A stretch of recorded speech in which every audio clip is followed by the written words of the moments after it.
Good morning students. आज से हम सेकेंड टर्म एग्ज़ाम के लिए पाठ की शुरुआत करते हैं। तो आज हम अपना पाठ्य पुस्तक पढ़ेंगे संचयन भाग 2 से। हमने संचयन भाग 2 से नहीं पढ़ा था, हमने स्पर्श भाग 2 से काव्यखंड और गद्यखंड पढ़ा है।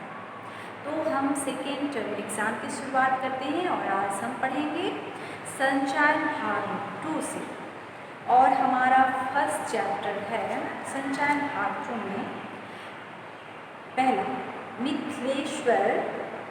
ये लेखक है मिथिलेश्वर जी और इन्होंने लिखा है हरिहर काका, यानी कि एक व्यक्ति है, बुजुर्ग है, जो गांव के रहने वाले बुजुर्ग हैं, बड़े बुजुर्ग हैं। उनके बारे में यह कहानी लिखी है लेखक मिथिलेश्वर जी ने।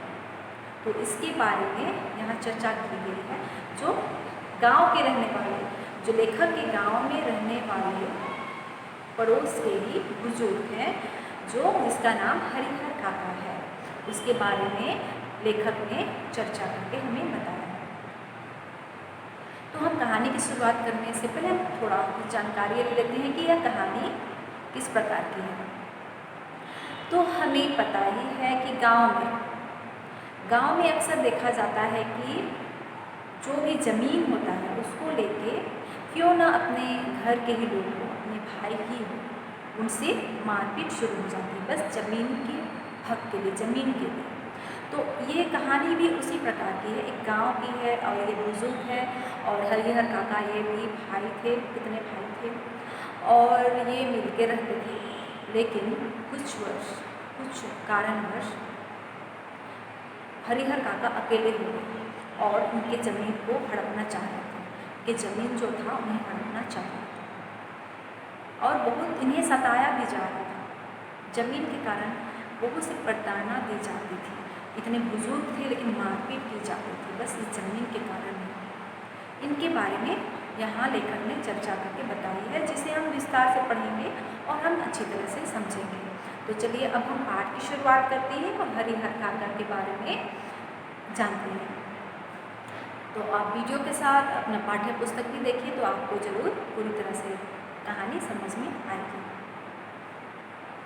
हरिहर काका के यहाँ से मैं अभी लौटा हूँ। तो यहाँ लेखक को हरिहर काका के बारे में, अपने गांव में जो हरिहर काका उसके बारे में पता है।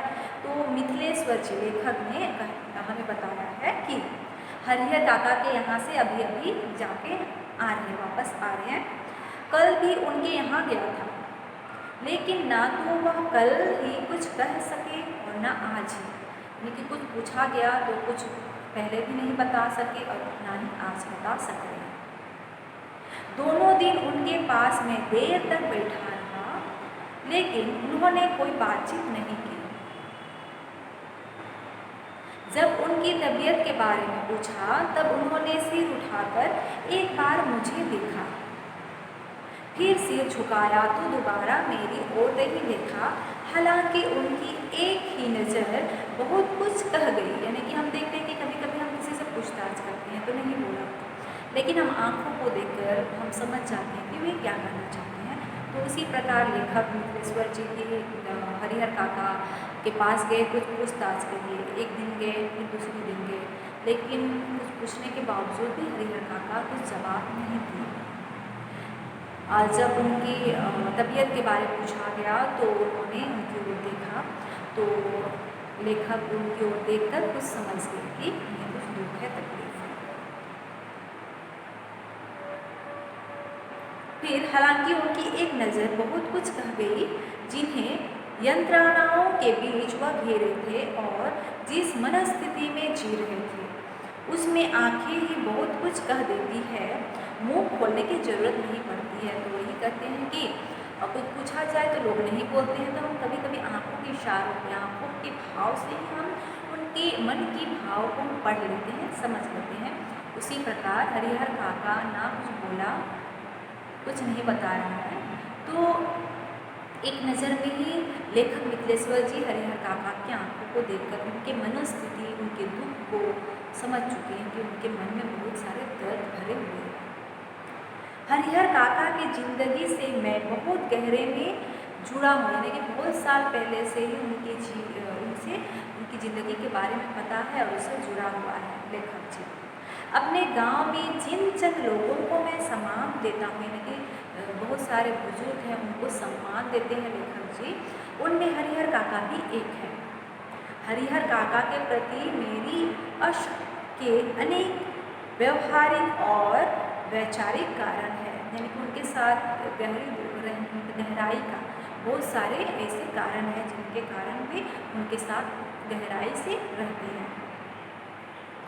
उनमें प्रमुख कारण दो है। एक तो यह कि हरिहर काका मेरे पड़ोस में रहते हैं, यानी कि लेखक के पड़ोसी हैं, इसलिए उससे गहरी रिश्ता है। फिर उसकी माँ यानी कि लेखक की माँ बताती है कि हरिहर काका बचपन में मुझे बहुत दुलार करते थे, यानी कि बचपन में जब लेखक छोटे थे उस समय हरिहर काका उसे बहुत दुलार प्यार करते थे, अपने कंधों पर बैठाकर घुमाया करते थे। एक पिता अपने बच्चों को कितना प्यार करते थे, उससे कहीं ज़्यादा प्यार हरिहर काका मुझे करते थे। और जब मैं सियाना हुआ यानी कि बड़े हो गया तो मेरी पहली दोस्ती हरिहर काका के साथ ही हुई थी।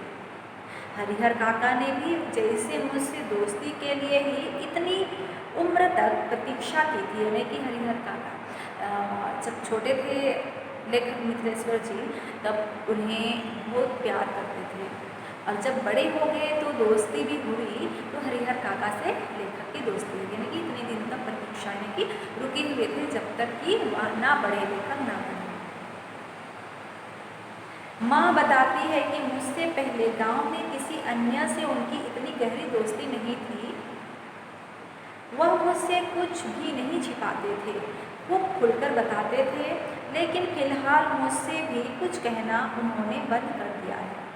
उनकी इस स्थिति ने मुझे चिंतित कर दिया है, जैसे कोई नाव बीच मझधार में फंसी हो और उस पर सवार लोग चिल्लाकर भी अपनी रक्षा ना कर सके।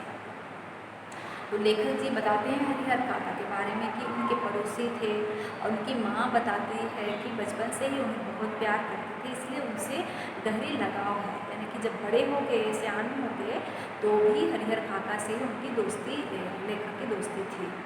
और हरिहर काका और लेखक के बीच इतनी गहरी दोस्ती हो गई थी कि कुछ भी चीज़ को हरिहर काका लेखक को बताते थे, लेकिन अब यह देखा गया कि इतने दुखी हो गए हैं कि वे हरिहर काका लेखक को भी कुछ बता नहीं पा रहे, कुछ भी नहीं कर रहे हैं, जो कि अपना जो भी दुख दर्द या अच्छा कुछ भी चीज़ वो बताते थे, लेकिन अब एक सब भी लेखक को भी नहीं बता पा रहे हैं। खूब खुलकर बातें करते थे, लेकिन फिलहाल मुझसे भी कुछ कहना बंद कर दिया है। उनकी इस स्थिति ने मुझे चिंतित कर दिया है, जैसे कोई नाव क्या होता है कि बीच मझधार में फंस जाती है। जब हम जाते हैं नाव में और बीच मझधार में फंस गए, लेकिन हम चाहते हैं, चिल्लाते हैं, लेकिन फिर हम कुछ नहीं कर पाते हैं, हम खुद की रक्षा नहीं कर पाते हैं, क्योंकि उनकी चिल्लाहट दूर तक फैल सागर के बीच उड़ती गिरती लहरों में विलीन हो जाती है। अतिरिक्त यानी कि हो जाने पर अतिरिक्त कर ही क्या सकती है, मौन होकर चल समाधि लेने की अतिरिक्त कोई दूसरा विकल्प नहीं होता है। क्योंकि जब हम यहाँ पर उदाहरण देकर समझाना है कि जब हम कहीं जा रहे हैं, कहीं यानी कि समुद्र में हम नाव में जा रहे हैं, तो अचानक की तूफानी लहर आ गई और बीच मझधार में हम फंस गए हैं, तो हम रक्षा के लिए चिल्लाएंगे, लेकिन दूर दूर तक जो हमारा चिल्लाने की जो आवाज़ है वो सुनाई नहीं देगा किसी को, क्योंकि हवाओं में और उस समुद्र के बीच ही घूमते रहेगा, और अंत में हम उस जल में ही विलीन यानी कि लुप्त हो जाएंगे। उसी तरह यह स्थिति है, मौन होकर जल समाधि में समा जाएंगे, लेकिन मन इसे मानने को कतई तैयार नहीं। जीने की लालसा की वजह से बेचैनी और छटपटाहट बढ़ गई है। कुछ ऐसी ही स्थिति के बीच हरिहर काका घिरे हुए हैं। हरिहर काका के बारे में मैं सोचता हूँ तो मुझे लगता है कि वह यह समझ नहीं पा रहे हैं कि कहे तो क्या कहे। तो हरिहर काका और लेखक के बीच इतनी गहरी दोस्ती थी और हर चीज़, किसी चीज़ को नहीं छुपाते थे। हरिहर काका हर चीज़ को बताते थे। लेकिन ऐसा समय आ गया, ऐसे नौबत आ गया कि अब हरिहर काका भी लेखक से इतनी गहरी रिश्ता होने के बावजूद भी कुछ नहीं कर पा रहे हैं, कुछ नहीं बता पा रहे हैं। तो अब कोई ऐसी बात नहीं जिससे कहकर वह हल्का हो सके, कोई ऐसी उक्ति नहीं जिससे कहकर वे मुक्त हो सके। हरिहर काका की स्थिति में मैं भी होता तो निश्चय ही इस गूंगेपन का शिकार हो सकता। तो हरिहर काका इस स्थिति में कैसे आ फंसे, यह कौन सी स्थिति है, इसके लिए कौन जिम्मेवार है, यह सब बताने से पहले अपने गांव का और ख़ासकर अपने गांव की ठाकुरबाड़ी का संक्षिप्त परिचय मैं आपको देना उचित समझता हूँ, क्योंकि उनके बिना तो यह कहानी अधूरी ही रह जाएगी। तो हमने इसका परिचय नहीं समझा, बल्कि बीच से ही हम कहानी शुरू कर रहे हैं। तो इसका परिचय लेखक अभी बताना चाहते हैं कि इसका परिचय हरिहर काका जो है क्यों उदास है, क्यों इतने डरे हुए हैं, सहमे हुए हैं। इतना तक कि जिसके साथ गहरी दोस्ती थी, हर बात को बताते थे, उसे भी नहीं बता रहे। लेखक हरिहर काका के पास गए और पूछताछ किए, फिर भी नहीं बताया। तो जरूर कुछ दर्द है, दुख है, इसका अंदाज़ा लेखक ने लगा लिया, लेकिन किस कारण, किस वजह से है दुखी, इसके बारे में इसका परिचय नहीं दिए हैं। तो अब इसका परिचय देंगे, जिसे हम अपनी पिछली कक्षा में पढ़कर समझेंगे।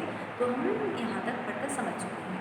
तो हम पिछली कक्षा में इसका परिचय जो लेखक जी बताना चाहते हैं हरिहर काका के बारे में, उसके बारे में हम विस्तार से पढ़कर समझेंगे। तो आज के लिए हम इतना ही पढ़ते हैं। तब तक आप अपने पाठ्य पुस्तक भी अच्छी तरह से पढ़िए और समझ लीजिए।